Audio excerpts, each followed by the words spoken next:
another week, another series sweep for North Dakota, who posted their 5th straight unbeaten weekend with a pair of home wins over St. Cloud State. Here to talk about that and to set the scene for what's ahead, let's welcome UND head coach Brad Berry, who joins us from inside the Ralph Engelstad Arena. Brad, thanks for the time. Yeah, thanks, Alex. Great to be here. Brad, your team entered this past weekend on a 7-game unbeaten run after a big series win at Denver. With the hype around this group starting to build, what do you do as a staff to prevent that from affecting your team? Well, I think you have to get to the team early in the week, when you have some success on the road, especially in Denver. And, there's a lot of storylines going into the Josh Rieger story, the Nashville announcement a year from now, of playing a game a year from now. There's a lot of, you could say a lot of distractions as far as the preparation for the week, but getting ahead of it early and just talking about the job at hand and what we have to do and prepare to get ready for a weekend series against St. Cloud, an NCHC series. So I thought our guys did a good job of focusing and kind of just keeping the other stuff to the exterior. Yeah, some of that other stuff helped ensure a pair of sellout crowds for the final home series of 2019. That included the usual long line of students waiting for tickets outside the REA, a group that you, Dane, and Carl visited on Friday and Saturday with a little special delivery. Yeah, you know what?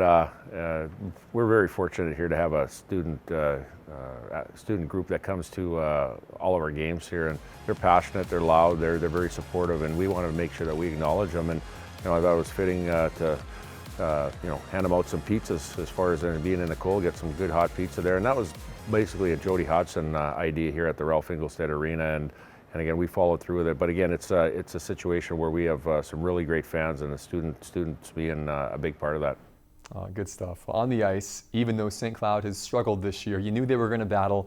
In the end, what made the difference that allowed you to earn 2 victories this past weekend? Just being relentless and having the will. They had a team. They competed extremely hard. They came off of a weekend where they lost 2 at home the previous weekend, and they had some pride in that locker room to come out, and they did. Friday night they came out hard, and they got the first goal on Saturday night. We had to battle back from that, but our guys did a good job of trying to find a way to win each night. Each night was different, one being overtime and one being in regulation. So, they focused on it, they did the job, and now we have to get ready here this week again.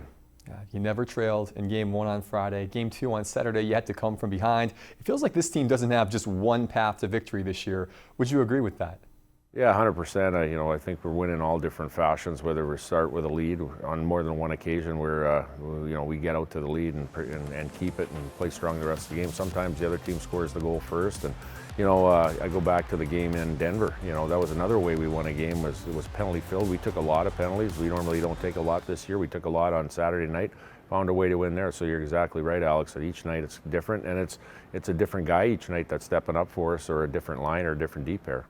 Yeah, speaking of that, Saturday's game was won in overtime on a great feed from Matt Kierstead to Jordan Kawaguchi. Talk us through that play, Brad. Yeah, it was one of those where, we always try to break out pucks clean, and part of that is having everybody come into the zone and, have short pass support. I thought we did a good job of supporting the play from the breakout to the obviously the rush in zone, and made a wide pass. Matt Kierstead made a great play of going down the wall and then opening up on his forehand and made a great pass to Kawaguchi, who deflected it in the net. So, the play started in our end of the rink and finished in their end of the rink, but I thought our guys did a good job of executing the foundation of the structure that we have. Yeah, great play to cap off the win, which ensured that you finish with a perfect home record at Christmas for the first time in 55 years. How important was it for this team to close out this part of the schedule on such a high note? Well, I think very important. One of the things we talked about too as a group is that, going into that weekend against St. Cloud, there were 6 games remaining on the schedule. Those were the last 2 games at home, and then we go into a couple of tough places to play in Minnesota and Western Michigan to close out the first half. So, we said we did a pretty good job so far of maintaining home ice advantage and winning games here, but we needed to make sure that we ended it off right, knowing that we don't come back here till the beginning of January to play. So again, we did what we had to do. Now we got to concentrate on the back half of it. The win Saturday also doubled as your 100th career victory. Brad, congrats on that milestone from all of us. Not surprisingly, though, you were pretty quick to deflect praise afterward. Well, that's what we are here. We've got a lot of really good players. Our staff is incredible. Our fans are incredible.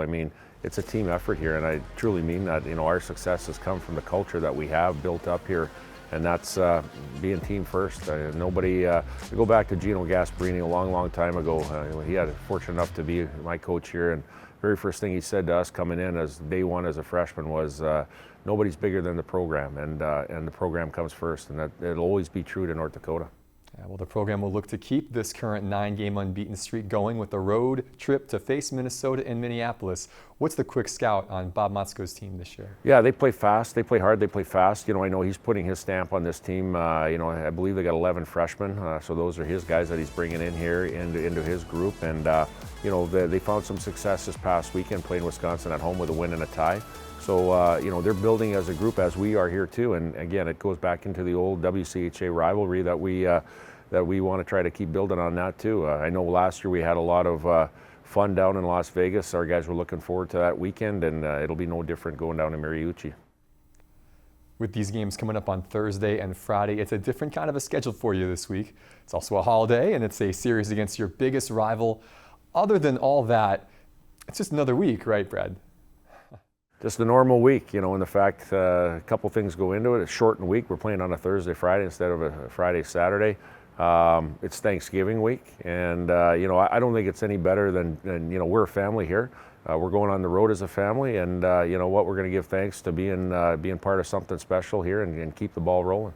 Well, it should be a Thanksgiving to remember. Happy Thanksgiving to you and yours, Brad, and best of luck this weekend against the Gophers. Yeah, thanks a lot, Alex. Happy Thanksgiving to you and your family. Thanks to Midco for everything you do for us.